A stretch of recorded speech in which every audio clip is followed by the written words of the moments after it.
I know I'm a minute early, so I'm gonna give y'all some time to join. I did that, so y'all had that time to join because I'm punctual. I know I'll be like, I want to start right on time. If I said noon Central Time, that's the time we going. But I know a lot of people are working right now, so I want to give you some grace, be respectful of your time. We'll be going on for about 30 minutes or so, if that. But it's valuable. Trust me, it's worth every minute of your time. Today, we're talking about 5 strategies for building a strong brand and online presence. I mean, who couldn't use that, right? Who couldn't use a stronger brand, stronger online presence? Even if you work for another company, you are a personal brand. Everything you do reflects on your brand. Okay. So it doesn't matter if you work for someone, doesn't matter if you're a CEO or the janitor for a company. It doesn't matter if you own your own company. You are a brand. So you have to always think about that. Think about what you want to be known for and how you want to be seen as a person and as a professional. So, all right, we talked long enough. I want to get right into these. First, let me tell you why this even matters. Right, as a business coach, marketing strategist, and an IT cybersecurity expert, I know that people perceive certain things we do in a certain way. People know you for certain things, right? For instance, I'm known for marketing strategy, right? I'm known for growth, getting businesses and people to design a life and business they don't need a vacation from, mindset, all that type of stuff. Ask yourself, what are you known for, or what do you want to be known for when you think about your brand? Okay? Keep that in the back of your mind as I go through these 5 strategies. The first one is to develop a consistent brand message and visual identity. Now, I want to think about, I said you are your brand, right? But I want to think about your brand, even if you're a company, as a person. All right. What should they wear? That's your brand colors, your logo, and the physical appearance of your brand. What does your website look like? Okay. So that's what should they wear? All right. Next, you want to think about how do they speak? That's the message. What's your tone? What's your messaging like and the style of your messaging, right? Think about how you're conveying the point you want to make, how you're talking about the problems, the solutions, how you're talking about your brand story. That's how you should speak, all right? Next, we're thinking about the social platforms you're using because we're talking about how should you move? Where are you on the digital space? What networking events should you be in? What associations? Are you consistent? What times do you post? All those things matter because it's how you move. People want to know you for certain things. For instance, if you're a service based business, you want to be known for being punctual and providing that great service. You want to move lazily. You want to move with vigor. You want to move with passion. And you want to move with purpose. You should be doing that in your personal and your professional life. The next thing you want to think about is the brand's personality, right? What's the personality? Is your brand chic, right? Are you whimsical? Are you all business? Are you very serious? Are you very buttoned up and professional? Think about all those things. And it's okay if you shift a little bit, over time. But just know that people, even if you shift, if you signal a certain thing, it may be hard to get rid of that, right? It may be hard to get rid of that messaging. So just always be mindful of that. Your brand is how you convey your message. All right. It should be clear, memorable, and consistent. Consistent.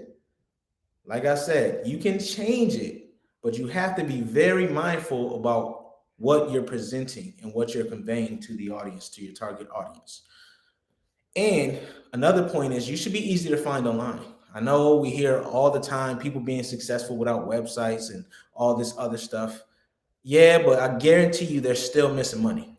It's a given. They're still missing money because if you're not easy to find online or you're only referral based, you're missing out on a lot of opportunities where you could be leveraging your online digital presence. People could be coming to you, buying your products and services while you sleep or while you're in a meeting, while you're traveling. Think about that. And when you talk about your brand presence or digital presence, you want to think about how you want that to look. Is it modern? Is it clean? What's the messaging? Again, make sure you don't have grammatical errors. Make sure you're saying exactly what you want to say in a mode that resonates with your target audience. And then you also want to make sure that your digital presence is consistent with your brand. So if you've done some things in the past that you don't really want to be associated with your brand anymore, do a cleanup. You can do a digital cleanup. Google it, right? Google how to do it. That's outside of the scope of this conversation, but there are ways to do a brand cleanup. Just think about it.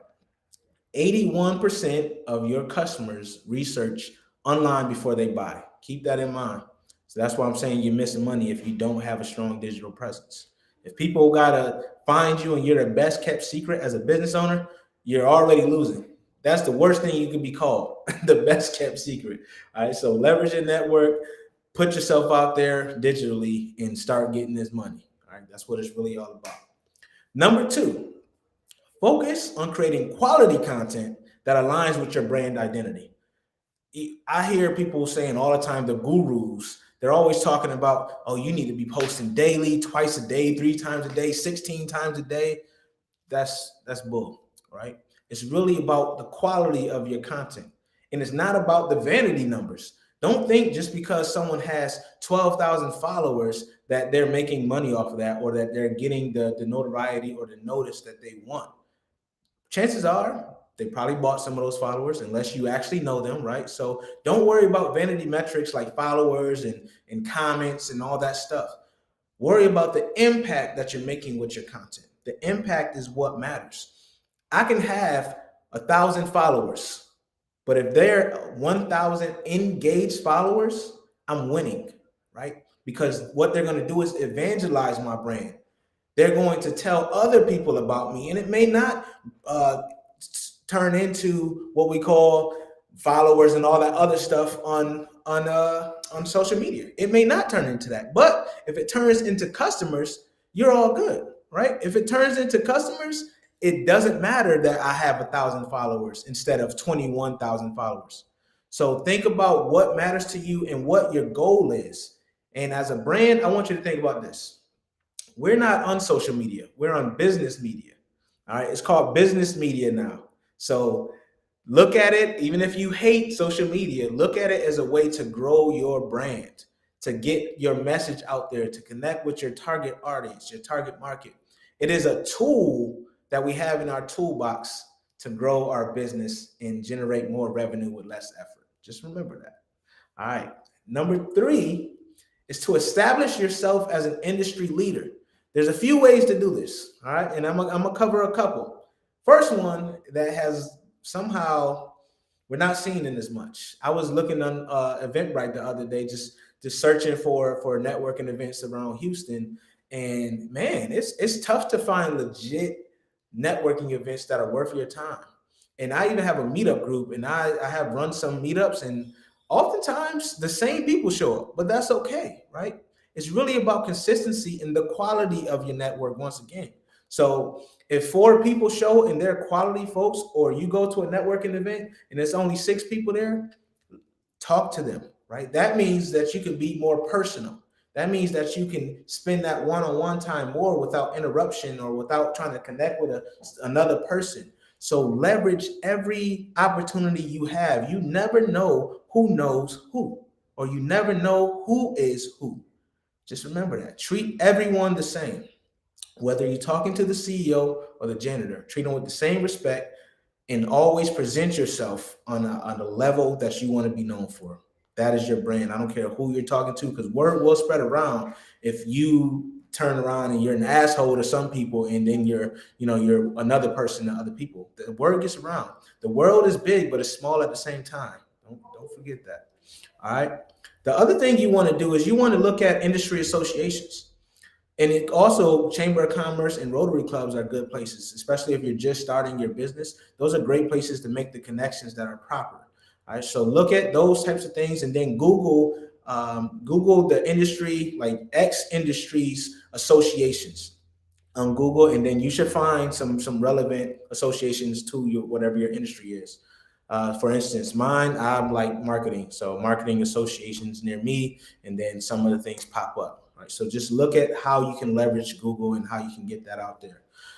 Um, and another way is publications. Publications and media is a fantastic way because one, when you publish, say you write for a guest blog or you do a podcast, those link backs also help your search engine optimization and search engine marketing.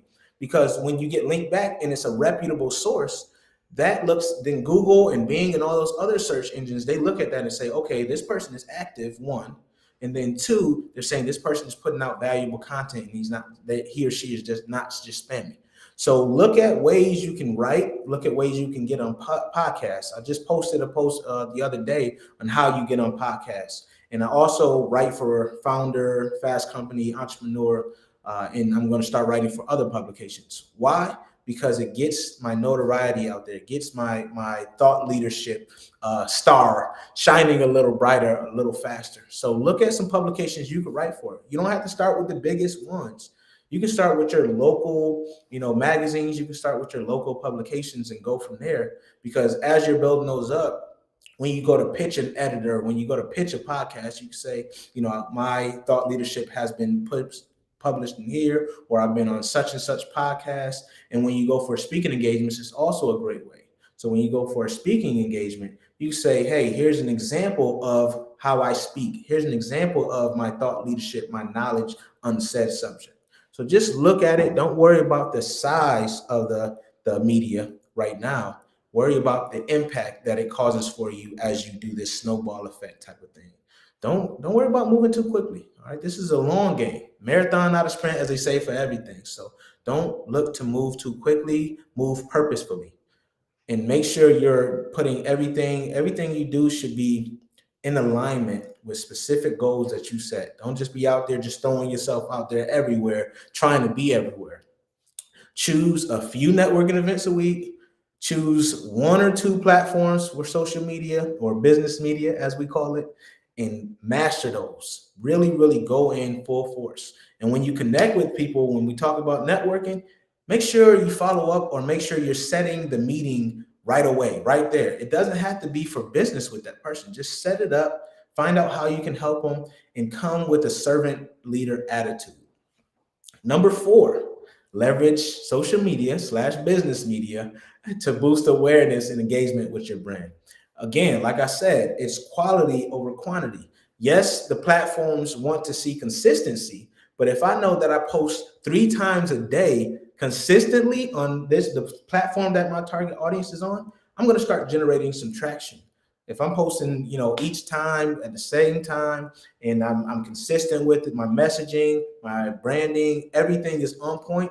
All it takes is one person to see something you said. Remember the rule of one. It takes one person, one business to see something you said. Next thing you know, your brand is on fire. So make sure you're ready. Make sure your infrastructure is ready, and make sure you're ready to handle what's going to come if you're consistent, if you're authentic, and if you're telling something that's of value. That's the key, value. I'm on here right now, and I'll tell you, I would love for it to be 1,000 people on this stream, but I don't need that, right? Those who are on here right now, hey, appreciate y'all support. Make sure you share this with someone you think may find value in it. And there you go. Next thing you know, people are sharing your stuff, they're evangelizing your brand, and now you're starting to get traction, you're starting to steam. Someone books a call with you, someone buys your product or service, and then they start posting, you get testimonials. That's how you grow a brand. It's over time. Generate and be where you are comfortable. Like, you hear so many marketing gurus and stuff like that talking about you need to do this, and this, and be here and post here all the time and do all this. You don't. Do what aligns with you. Do what resonates with you. An extrovert may be different from an introvert. Someone who is great and well adept at sales may be doing something differently for someone who is kind of rocky on sales, right? So do what you need to do to grow your business, what resonates with you, and do not be afraid to get help to grow your brand. You can't do it alone. And I don't necessarily mean getting like a PR strategist or a marketing person or any of that. I mean, go to people who can actually assist you, people you've seen. Maybe you get a mentor. Maybe you have a sponsor that says your name in rooms that you're not in. Look for help. Look for assistance. There are plenty tools. The Small Business Association has this program called SCORE, and SCORE can align you with a mentor for free. Verizon has a Small Business Digital Ready program, which I'm an ambassador of. They give you coaching and mentorship for free. So look at those first before you even pay for someone to help you, including myself. Before you come to me and pay me, look at those services to see what you can get and see how far you can get. All right. So keep that in mind. Number 5, monitor customer feedback and reviews actively to ensure you're providing the best experience possible. This goes for personal and professional brands. It doesn't matter which one, okay? You got to make sure you have some type of feedback loop or feedback program so you're ensuring that you're serving your client base or your target audience correctly. Do surveys from time to time. Let them feel like they're being engaged. Let them feel like their voice is being heard as they deal with you. All right, that's very, very important. So think about how you can get those reviews, how you can get that feedback outside of Google reviews or LinkedIn reviews. Find another way to get the feedback internally, right? There's plenty of software, or you can just shoot an email. Hey, how am I doing? Right? Are you finding what we did valuable? If you're a coach like me, I like to ask at the end of sessions, hey, did you find value in the session today? What was the most valuable point of the session today? I want feedback because I want to make sure that I'm serving at the highest level. I didn't invest in myself to be trash at what I do, right? Let's be honest. You don't spend all this time looking to become an expert at something so you don't serve with excellence. So make sure you're serving with excellence, make sure you're adding value in everything you do, and make sure you have a cohesive brand. Your messaging, your marketing, your look, your feel, your experience has to be cohesive at every point of the customer journey. That's when people become aware of you, when people consider your services or products, when people buy your services and products, how you keep somebody and add value once they have bought and become a client or a customer. Think about that, all of that. And then even the offboarding of a client or customer. Think about how that looks. Do they receive a survey to ask how they felt or what was the best part? Why are they leaving? Think about how you can make that better, because we may be good at what we do, but there's always a way to be better. All right, we don't know everything, especially as a solopreneur, entrepreneur, coach, consultant, trainer. All right, so make sure you're leveraging that. All right, so that's it for me. I wanted to make sure I gave you the 5 strategies for building a strong brand identity and online presence. Make sure you follow me at Live Not Low, and if you're on LinkedIn, make sure you follow me at Javon Wooden. And I look forward to serving you with some more value. Thank you.